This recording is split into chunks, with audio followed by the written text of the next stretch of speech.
Hey everyone, Mr. Sujano here. In today's video, we're talking about the PlayStation 3, PlayStation Vita, PSP, Xbox Live Gold, and limited run games. Let's get started. Alright, to kick things off, today TheGamer.com reported PS3, Vita, and PSP stores will be permanently closing in a few months. They state that both PSP and PS3 stores will be closing on July 2nd. The PS Vita store will close a little bit later, but not by much, on August 27th. The original PS3 was released back in 2006, almost 15 years ago. The PSP was released in North America back in 2005, pretty much 16 years ago. And the incredibly awesome but ill-fated PS Vita was released at the end of 2011, beginning of 2012, so a little over 9 years ago. So it's safe to say the PS3 and the PSP had a pretty good run. The Vita though, maybe not so much. So now if you're wondering, what exactly does this mean? If you're using a PS3, PSP, or PS Vita, once those stores shut down, you'll no longer be able to purchase games. In fact, if you've purchased a game, you'll no longer be able to download it. So on one hand, if you purchase and download everything you need before those stores shut down, you should be okay.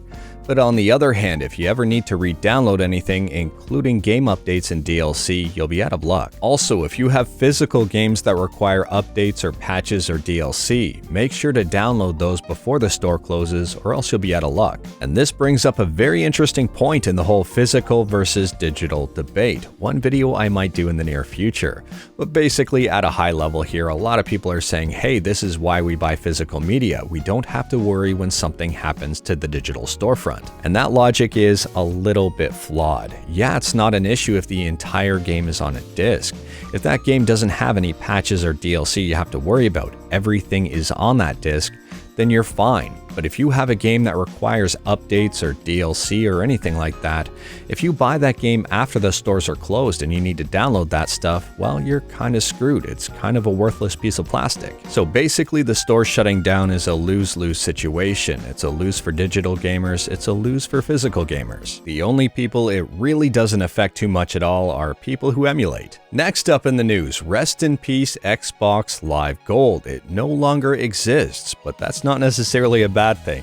Microsoft has rebranded Xbox Live to Xbox Network. This was initially reported by The Verge and has been picked up by a ton of news sites since. Basically, Xbox Live Gold no longer exists, Xbox Live no longer exists, everything's just called Xbox Network. On top of all of that, The Verge is also reporting that Microsoft plans to remove the subscription requirement for free-to-play games. This means that at some point in the future, free-to-play games on the Xbox will actually be free-to-play. Overall, I think this is a great move from Microsoft, and I think it'll make things a lot less confusing. People won't get confused with Xbox Live Gold and Xbox Game Pass. And last but definitely not least in the news, we have the Sega Astro City Mini. Limited Run Games announced today that they will be selling a special North American version of it. The Astro City Mini is currently available on Amazon Japan, and it goes for about $100 American. I did a video on this back in July of last year when it was announced, and we were hopeful but didn't think it would be coming to North America. This thing will be available on Limited Run's website in 3 days, 10 hours, 18 minutes, and 17 seconds at the time of this video anyway. It's going to be retailing for $129.99, so $130.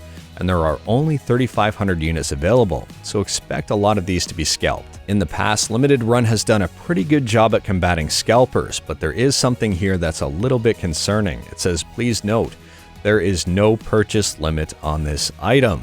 So what that means is you can buy as many as you want, and if scalpers are watching this, well, they're going to be buying it. To show the difference between the two versions, Limited Run posted a picture of the two different boxes.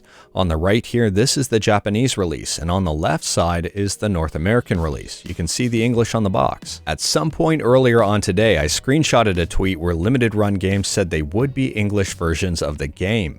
But since then, they did delete the tweet, and I think they may have tweeted that out in error. If Limited Run is watching this video, let me know in the comments below if they will be English versions of the game. I don't think they will be, but just let me know. At the very least, they might have an English option. And for those of you wondering about the fight stick, they won't be bringing the fight stick over, just the gamepad. It's a bit of a bummer. And if you're interested in the Sega Astro City Mini, it'll go on sale at 10 a.m. and again at 6 p.m.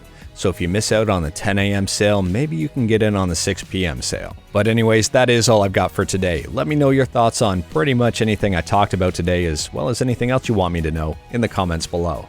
If you like this video, leave a like. If you didn't like this video, leave a like. Hit that subscribe button, check out my other videos. Thank you everyone, take care.